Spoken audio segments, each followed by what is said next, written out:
The man who helped create her vanished. I was the one who stayed and held her hand for 20 years. The phone rang at 2:47 in the morning, slicing the quiet like a dull blade. I was already awake, staring at the water stain on our bedroom ceiling that looked a lot like a middle finger. Fitting, considering how life had been treating me.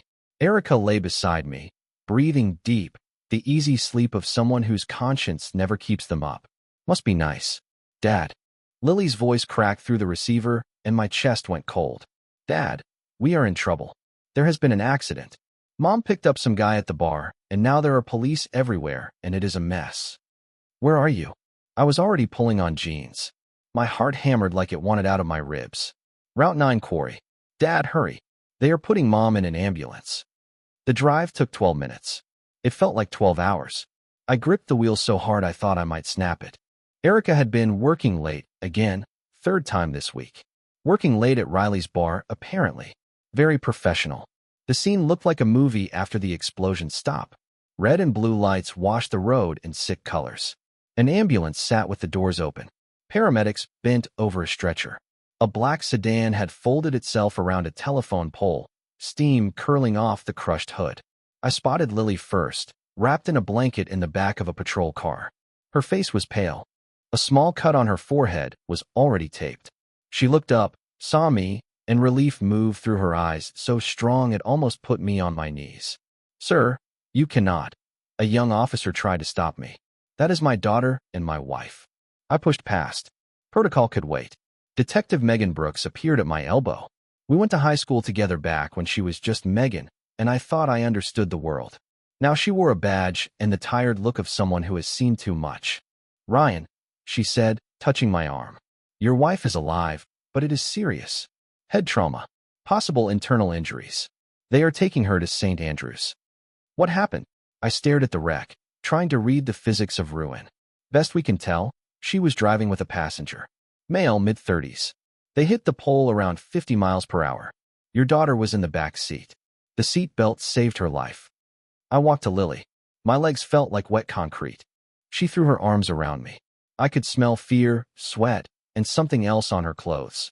A barroom mix that turned my stomach. Dad, I tried to tell her not to drive. She rushed out.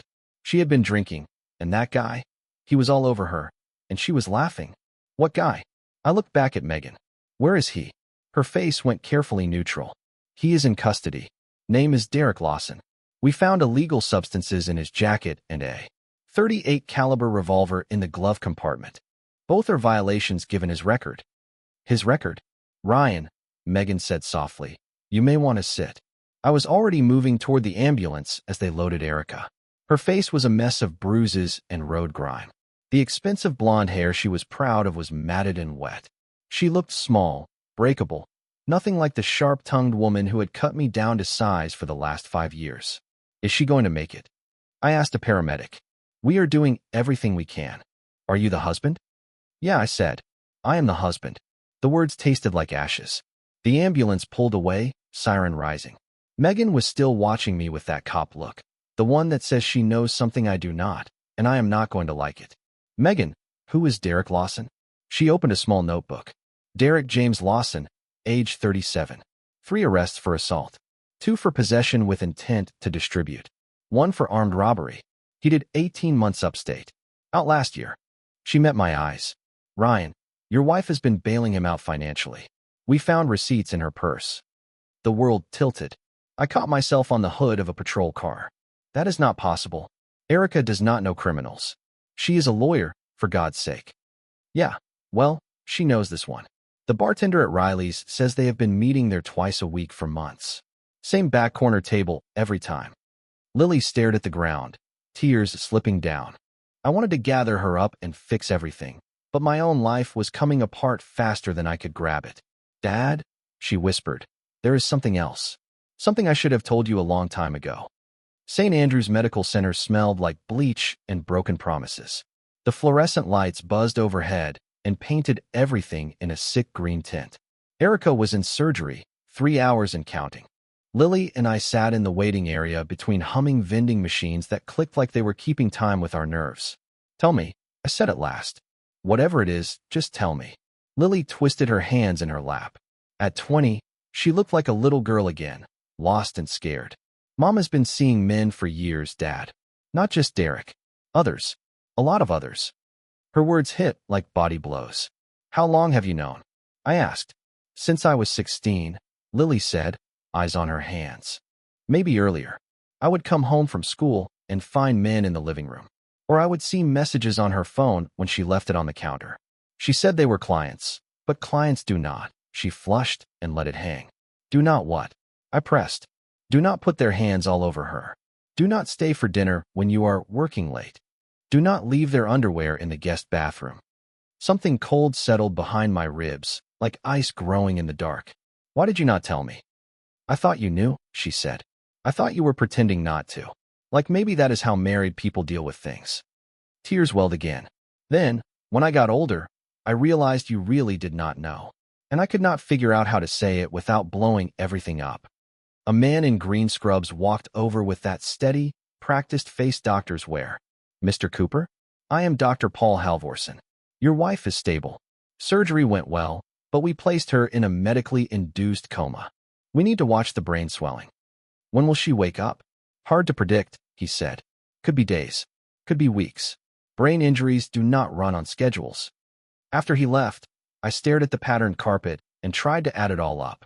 My wife of 22 years had been cheating like it was a second job. My daughter had carried that secret for years. And Erica lay 3 floors up, unconscious, her silence guarding everything she had done. There is more, is there not? I asked. Lily nodded. Uncle Adam knows about the men. I saw him and Mom talking at Christmas, in the kitchen. He told her to be more careful because you were starting to ask questions. Mom laughed and said you were too trusting to figure it out. Then Uncle Adam said, her voice dropped. He said maybe it was time to tell you the truth about everything. What truth? I do not know. They stopped the minute they saw me. I pulled Erica's cracked phone from her purse. The police had handed me her things at the scene. No passcode.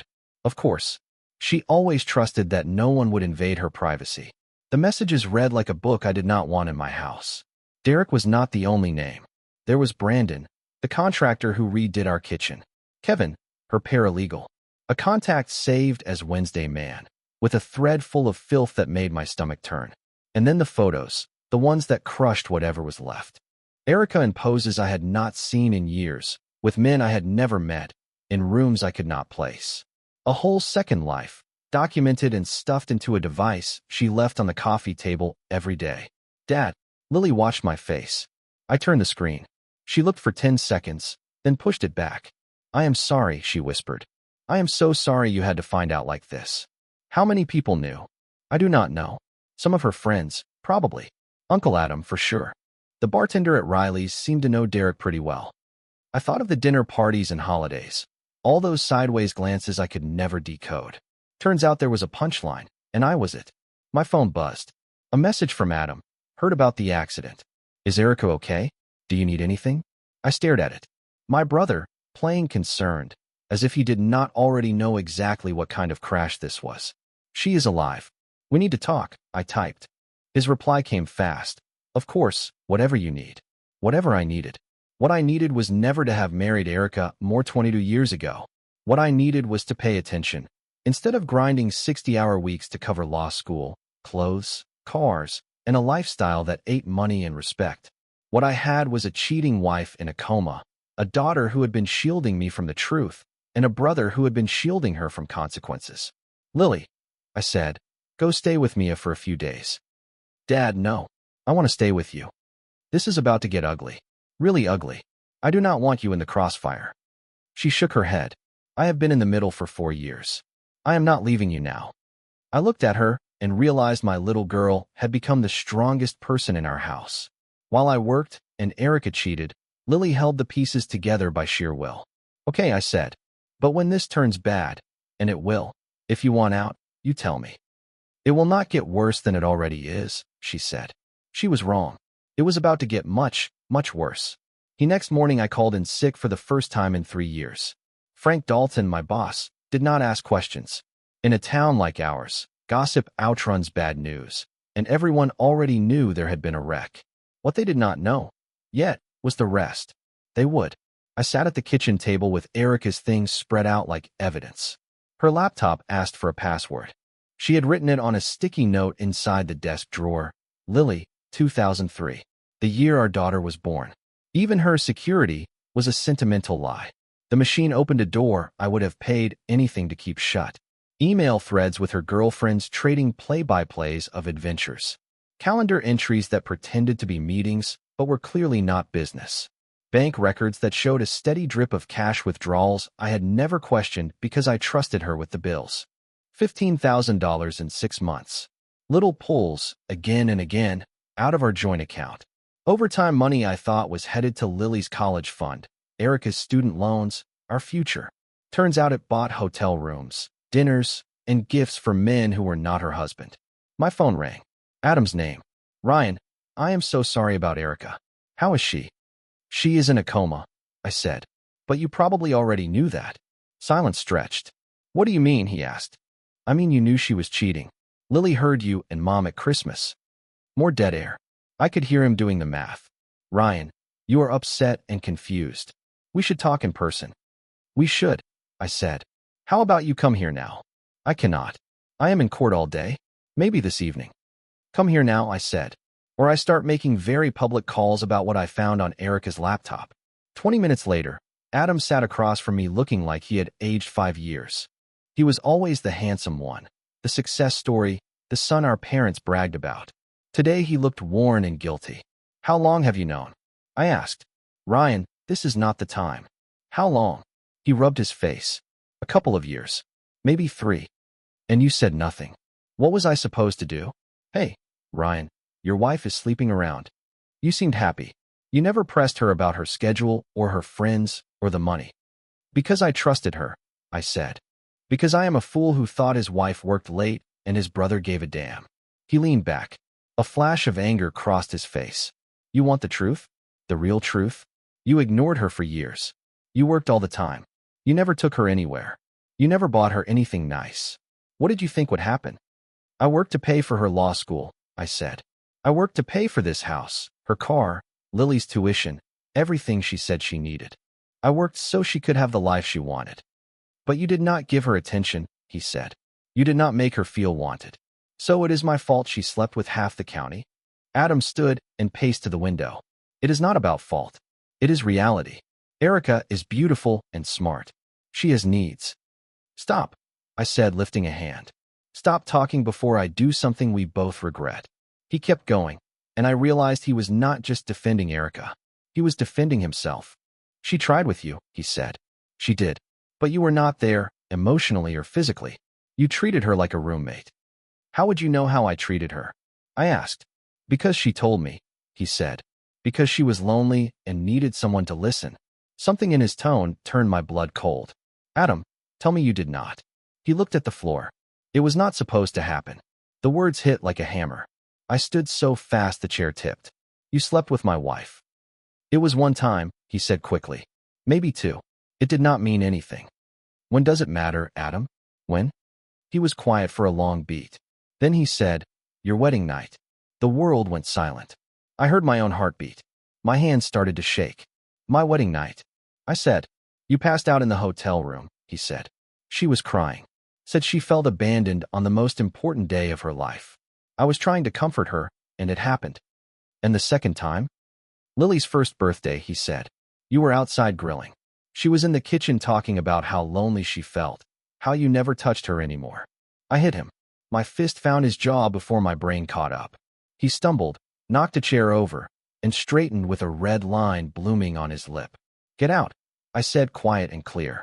Ryan, let me explain. Get out. He left without another word. I stood alone in my kitchen, surrounded by the wreckage of my life. My wife was a serial cheater. My brother betrayed me on my wedding night. And under all of that, I felt something else, like a splinter digging deeper every time I breathed. I picked up Erica's phone again and ran through her contacts looking for anything I had missed. Most names meant nothing. A few stopped me cold. Dr. Miller, Lily's pediatrician when she was little. Why would Erica be texting him 2 years ago about compatibility and genetic markers? That is not normal talk between a lawyer and a children's doctor. I opened my laptop and started reading about paternity tests. 10 minutes later, my hands were shaking hard enough that I had to steady them on the table. Dr. Andrew Miller specialized in genetic testing. Right there on his site, discrete paternity services. The room tilted. I sat down and breathed until the spinning slowed.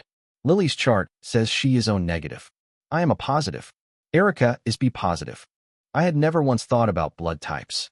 Now I could not think about anything else. I drove to Dr. Miller's office like a man on rails. The receptionist tried to tell me he was with a patient. One look at my face, and she wanted to get him anyway. Dr. Miller is a small, twitchy man in his 50s who keeps adjusting his glasses. He knew why I was there before I spoke. "Mr. Cooper, I wondered when you might come. You ran a paternity test on my daughter 2 years ago," I said. It was not a question. He pulled a file from his desk drawer. He had been waiting for this moment. "Your wife requested it. She said she needed the information for family medical reasons." He handed me a printed report. The technical language was thick, but the conclusion was one line in bold. Probability of paternity, 0%. I stared until the letters blurred into each other. "So Lily is not my daughter," I said. "Biologically, no," he said quietly. "I am sorry. Who is the father?" "We only compared your DNA to hers," he said. "To identify someone else, we would need another sample." I did not need a sample. I had a timeline. I had Adam's guilt. I had 20 years of family comments about how Lily looked so much like the Cooper side. Not like me, like Adam. I drove home in a fog with the report burning a hole in my jacket pocket. Lily was at school for hours yet. The house felt like a mausoleum. Every photo on the wall a little tombstone for the life I thought I had. I called a lawyer. Not the best in town. The one who would swing. Evan Russo got disbarred in Massachusetts for ethics trouble and restarted his life in Maine. Not pretty. Very effective. He also owed me for fixing his furnace in January. "Ryan, how is Erica? I heard about the accident." "Evan, I need to divorce my wife, and I want to ruin her financially and professionally while doing it. How fast can we move?" Silence. Then a low whistle. "What happened?" I told him. The affairs, the withdrawals, Derek Lawson, Adam's comfort, the paternity test. When I finished, he blew out a breath. "This is a nuclear device," he said. "You are sure you want to press the button?" "I am sure." "First step, we freeze all joint accounts," Evan said. "Next, we file for divorce on adultery and ask for emergency termination of spousal support. Her association with Lawson lets us argue she is a risk to marital assets and a potential flight risk." "What about Lily?"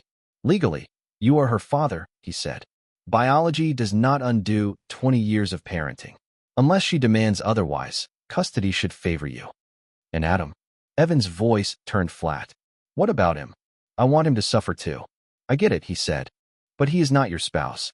There is no clean legal remedy for a brother being a terrible human being." "Then I will find another remedy." After I hung up, I sat in the living room and stared at our life framed under glass. Lily's high school graduation, week at the beach, Christmas mornings, all of it sitting on a foundation of lies. I waited for the love to drain out of me, but it did not. I loved her the same. DNA did not change bedtime stories, science projects, or 1,000 drives to practice. What changed was how I felt about everyone else. My phone buzzed. "Adam, we need to talk. There are things you do not understand." I typed back. "I understand enough. Stay away from me. Stay away from Lily." "Ryan, she is," he started to type. I turned off the phone. Whatever he was about to say, I did not want it in my head. Not yet. Work first. I spent the afternoon going through Erica's things one by one. I was not looking for closure. I was building a case. In her jewelry box, taped under a false bottom, I found a safe deposit box key and a bank statement for an account I had never seen before. The hidden account had been opened 3 years ago with an initial $50,000 deposit. Since then, cash went in and out on a steady beat. The current balance sat north of $200,000. Money Erica hid from me. Money that should have been part of our marriage, not her secret stash. Then I found something worse. A life insurance policy on me that I had never signed. Big premiums. Erica listed as the only beneficiary. The date on it? 6 months ago, right about when she suddenly wanted adventure. Remote hikes. Off-grid camping. Long drives where the phone had no bars. I thought she was trying to reconnect. Maybe she was trying to erase me. When Lily came home from class, I was at the kitchen table with the evidence spread out like a puzzle from hell. Dad, what is all this? Sit down, sweetheart. We need to talk. She took it better than I expected. I told her about the paternity test, about Adam, about the hidden money and the policy with my name on it. So Uncle Adam is my biological father, she said. Yes. And Mom has been siphoning money for years. Yes. And she might have been planning to have you hurt. It is possible. Lily nodded slowly, eyes older than her 20 years. You are still my dad. I know. And you are still my daughter. What are we going to do? Before I could answer, my phone rang. The hospital. Erica was awake. We drove to St. Andrews in silence. I did not know what I would say when I saw her, only that it would not be kind. She was propped up in the bed, head wrapped, in her arm. When she saw us, she lit up like a woman who had made it out of a storm.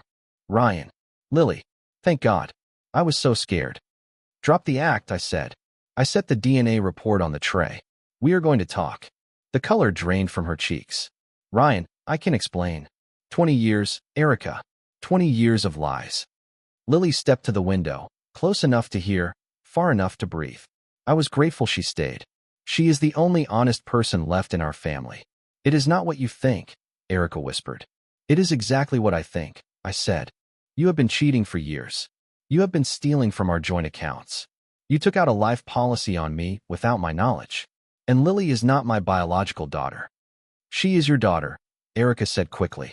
Biology does not matter. You are right, I said. Biology does not change a thing between Lily and me. But you? We are finished. I set a packet of papers next to the DNA results. Evan Russo had worked fast. You are divorcing me while I am in the hospital? She asked. I am divorcing you because you are a liar and a thief who played me for 2 decades. The fragile act fell away. What looked back at me was cold and careful, the woman I should have seen all along. You think you are clever, Ryan, she said. You think you solved the puzzle? You do not know anything. I know about Derek Lawson.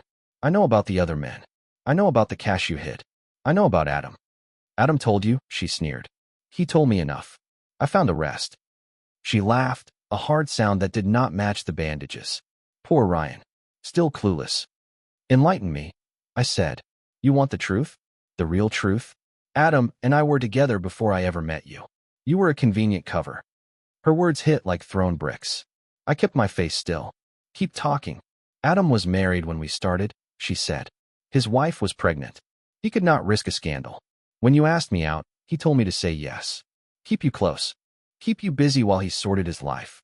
Then his wife miscarried and left. We thought we could finally be together. But by then you had proposed, and his practice was just getting off the ground. Easier to let it roll.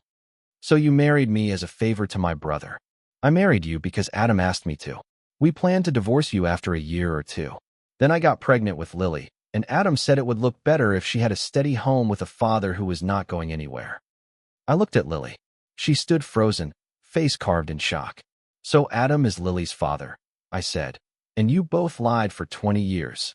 Adam has supported her the whole time, Erica said flatly. Where do you think the money for private school came from? Her college fund? You do fine, Ryan, but not that fine. The picture snapped into focus, ugly from every angle. The other men, Adam's idea, she added, almost bored. Distraction, leverage, options. The floor did not drop. It had already fallen away. All that was left was the fight. Adam told me, Erica said, eyes flat. If I was going to be stuck married to you, I might as well enjoy myself, as long as I was discreet. Derek Lawson was not discreet, she added. He was a mistake. It was supposed to be simple. I helped him with legal trouble. He helped me with personal needs. Then he got greedy. He wanted cash. He threatened to tell you everything if I did not pay. So you were paying him hush money, I said. I was managing a situation, she replied. Until he got drunk and decided to take me on a joy ride to celebrate his latest payday. I looked at the woman I had shared a house and a bed with for more than 20 years and realized I had never known her at all. A stranger wearing my wife's face. There is one more thing, she said, and something in her voice put ice in my veins. The life insurance policy you found. That was not my idea. That was Adam's. He is tired of waiting. 20 years is a long time to keep your real life on pause. He thought if something happened to you, an accident, something that looked natural, we could finally be together without the mess. Lily made a small sound by the window, like air leaving a punched lung. You were planning to have me killed? I said. We were planning contingencies, Erica answered. Adam said accidents happen all the time to men your age who work dangerous jobs and do not take care of themselves. I stood. My hands shook with rage. You are both out of your minds. We are practical, she said, and we would have been happy. All three of us. Lily would have her real father. I would have the man I actually love. And you? You would be at peace. Dad, Lily's voice was small and scared. Can we go? I looked at my daughter in every way that matters, and saw she had heard enough. So had I. We are done here, Erica, I said. Do not contact us. Do not try to come home when they release you. As far as Lily and I are concerned, you are already gone. We started for the door. Ryan, you cannot prove any of this, she called after us. It is the rambling of a woman with a head injury. No one will believe you. I turned back, and for the first time since this nightmare began, I smiled. Actually, Erica, I have been recording this whole conversation. I held up my phone with the voice recorder running. The look on her face was worth every mile of pain. The recording changed everything. Evan Russo played it for the district attorney, who opened an investigation into Erica's hidden assets and her ties to Derek Lawson. The insurer flagged the policy as likely fraudulent. The state bar launched an ethics probe that could end Erica's career. But I was not finished. Adam had been calling and texting for days, begging for a meeting. I ignored him until I did not. We set it for Riley's bar, the same back corner booth where Erica met her clients. Fitting. He was already there when I walked in, looking like he had not slept in days. He had always been the polished brother. Now he looked worn and desperate. Ryan, thank God, he said. We need to talk about this situation. Situation? I slid into the seat across from him. Is that what you call 20 years of betrayal? It is not what you think, he said quickly. Erica exaggerated. She made it sound worse. So you did not sleep with my wife on my wedding night? I asked. He stared at the table. That was a mistake. We were both drunk and you did not father my daughter and let me raise her for 20 years without telling me the truth? I wanted to tell you. I tried. Erica said it would destroy you, and Lily was happy in. And you did not plan to have me killed for insurance, I said. What? No. That was Erica's idea. I told her it was insane. But you went along, I said. You signed the forms. His face crumpled. I was weak. I have been weak this whole time.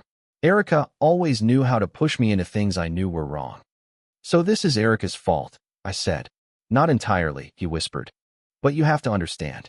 I have loved her since college, before you even met her. When you started dating, it nearly broke me.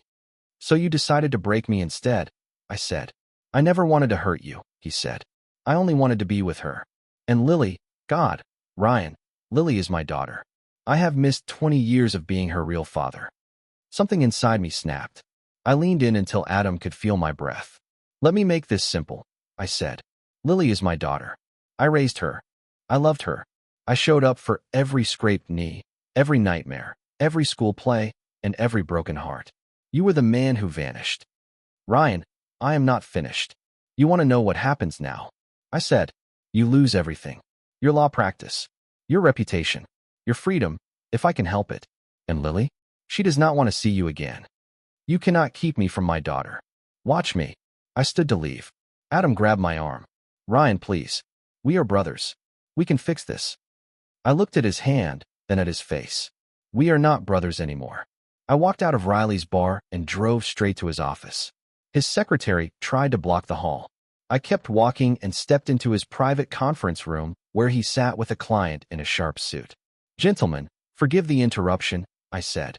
You should know that Adam Cooper is under review by the district attorney for insurance fraud and conspiracy to commit homicide. The client went pale. Adam, is that true? Adam hurried in behind me. Ryan, you cannot. Actually, I can, I said. I have recordings of his mistress, my wife, laying out the plan to have me killed for the payout. I am sure the local paper would love the story. I left with the client walking out behind me and the secretary staring like she had seen a ghost. By sunset, half the town would know Adam Cooper was knee-deep in something rotten. I was not done. I drove to the Millbrook Gazette and sat with the editor, Caroline West, who had gone to high school with us. I handed over everything. The audio files, the paternity report, the bank statements, the insurance policy. Caroline listened, took notes, and finally said, "This will destroy them." "That is the point," I said. "What about Lily? This will hit her too." "Lily is stronger than both of them put together," I said. "She will be all right." 2 days later, the headline ran above the fold. Local attorney and brother tied to insurance fraud scheme. It had everything small towns never forget: adultery, betrayal, hidden money, and an attempted homicide. Erica was arrested in her hospital bed for insurance fraud and conspiracy. Adam was arrested at his office, in front of 3 clients and a full staff. Derek Lawson, already locked up, picked up an accessory charge. The best call came from Evan Russo. "Ryan, you are not going to believe this," he said. "That hidden account. Turns out Erica has been skimming from her firm's client trust for years. The partners finally traced it. They are pressing charges." "How bad?" 10 to 15 years if she is convicted on everything." I hung up and looked around my home now. Erica had signed over her interest in the divorce. Lily was in the kitchen humming while she stirred sauce. She had taken a semester off to help me sort the mess, and she looked lighter than I had seen in years. "Dad," she called, "dinner is ready." We ate spaghetti at the old table, just the 2 of us, and talked about her plan to go back to school in the fall. "I want to study psychology," she said. "Maybe I can help people dig out of family disasters." "You would be excellent at that," I said. "You have had a lot of practice." After dinner, we sat on the porch and watched the sun slide behind the trees. It was the first quiet I had felt in months. "Dad," Lily asked, "do you think Mom and Uncle Adam will ever forgive us for tearing down their lives?" I thought about it. "I do not know," I said. "And I do not care." "Me neither," she said. We let the silence sit. In that moment, after all the lies and the wreckage, I realized I was happier than I had been in years. I had my daughter. I had my house. I had the truth. Sometimes that is enough. Erica got 12 years. Adam lost his license and took 5. Derek Lawson picked up 3 more on top of what he already owed. Lily and I got our lives back.